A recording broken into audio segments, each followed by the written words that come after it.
Fourth edition is an evolution of the game system. It's making improvements to the system in terms of character advancement, combat, to speed up play around the table, to get rid of things that cause the game to grind to a halt. It's about making it easier on the DM, and it's basically trying to improve the existing system in every conceivable way based on experiments that we've made in the past several years with some 3rd edition product, as well as all the feedback that we've gotten from our community, basically. I actually want to ask you a question right there. I heard you call it 4th edition. I've heard a lot of people calling it 4.0. Is the official name 4th edition or 4.0? The official name is Dungeons & Dragons role-playing game, but it's 4th edition. It is 4th edition, because I know a lot of people have been asking, since people were saying 4.0, I guess it's just because people are used to 3.5. Do you expect to have to update it? No. Like you did? There will not be a 4.5. Okay. Which is why we're trying to avoid the 4.0. Okay, good. So you say right into the camera, there's not going to be a... There's not going to be a 4.5. We will also be telling people on D&D Insider how they can get involved in playtesting the new 4th edition rules. Right, I was going to ask you about that. So to do that, you should sign up for D&D Insider? That's one way. Or if you're an RPGA member. How do you go about doing that? You have to sign up on their website? You can sign up for the RPGA on our Wizards website. Okay. And you can sign up for D&D Insider. One of those two ways is probably the best way to become a playtester. What we're going to do is, we know we're going to get thousands upon thousands of people. Easily? Easily. So we will be rolling out a plan on D&D Insider telling people exactly how we're going to determine who these playtesters are, what the plan is, whether it's going to be a random group of these people, whatever. Probably early to mid-September. I know that a lot of people have been asking about the SRD. Yes. It's like the source for making any expansions. It's just the home of everything D&D. Is there going to be a 4th edition SRD, and if so, how long do we have to wait? Yes, there will be a 4th edition SRD. We are currently working on it. We had a really good meeting with some D20 publishers at Gen Con, got their input. We'll be talking to them a little bit more before we roll it out. The goal is to have a working copy of the SRD done as soon as possible, and it'll have to be vetted by various people, of course. So it's gonna be alive and well. We want other companies to be putting out 4th edition support products. Okay. And what's going to happen to the 3rd edition SRD? Is it still going to be out there for anyone to use? Well, the OGL is immortal. That will continue on, and people can do with it what they will.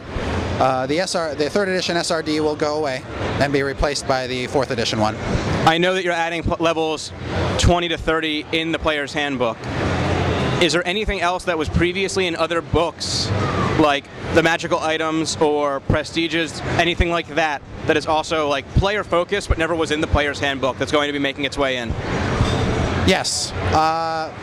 Quite a few things, actually, because the past several years of 3rd edition products have been sort of experiments for us, and we've been sort of test flying ideas. A lot of those things are going to be now wrapped up in the core. As far as for players, it's probably no secret to a lot of folks, but some folks might not know that the Warlock is making it into the player's handbook. All right, I remember hearing a little while ago that people were complaining races in Dungeons & Dragons pretty much mean nothing. Right now race is only really relevant at 1st level. You choose it, and then pretty much it has no impact on your character for the rest of your character's lifespan. We recognize that that's a drawback. 4th edition is going to make race more relevant without going into the mechanical details. That's really all I can tell you at this point. We're certainly aware of the problem, and I think people will be very excited about race. All right. Also, what do you think is the biggest change? I know you said you're trying to make faster-paced combat. How is that accomplished? By simplifying rules, or just making them easier to find? Like PHB, Player's Handbook, it's kind of hard to find some rules, and when you get to them, it's kind of wordy. Is that going to be the solution, or how are you planning to? That's a really good question. There are sort of multiple things that we're doing. One is we are improving the presentation of our books, so it's a lot easier to find information. We're making them less textbooky, for starters. The other thing, too, is there are rules in the current system that don't really integrate very well with the rest of the rule set. And that's part of the reason they cause people so much trouble, is because they're not as intuitive as the rest of the game. We've identified those, as has most of our audience. Grappling, definitely. Turn undead. Some of the spells in the current system, all of these things have been looked at and either made so that they are intuitive and they do integrate with the rest of the system, or they've been jettisoned and replaced with something cooler. Okay, so I know that a lot of things you've said, like if we're playing a example, rogue, halfling rogue, converting isn't going to be the hardest thing, or just generically. Is there any one class of the core that you think not people are going to have a hard time with, people are going to be like, wow, I did not see that coming, or that's a huge leap? Oh geez, that's a really good question.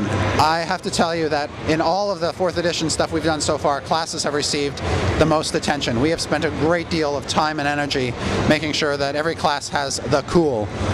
That means, you know, a really good selection of powers and cool things that they can do round to round. We know that in 3rd edition, some characters have a great deal of options and other characters really don't.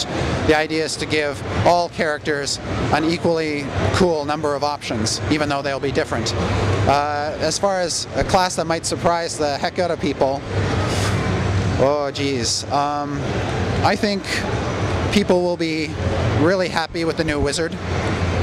Yes, because we have one of the issues with the 3rd edition wizard is they have a really good selection of a few key spells, and then once they burn those all off, they're pretty much done for the day.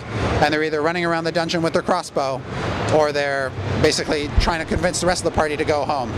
Now wizards have cool powers that they can do at will, so that they never have to resort to pulling out their dagger to deal with a foe. They've always got some cool magical thing that they can pull out of their hats.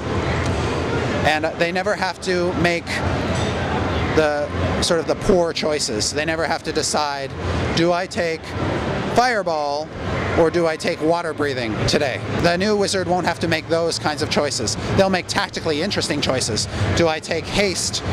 Do I take a haste type thing, or do I take fireball today? That's an interesting choice. When can we expect to see 4th edition? 4th edition will come with the Player's Handbook in May 2008, followed by the Monster Manual in June and the DMG in July.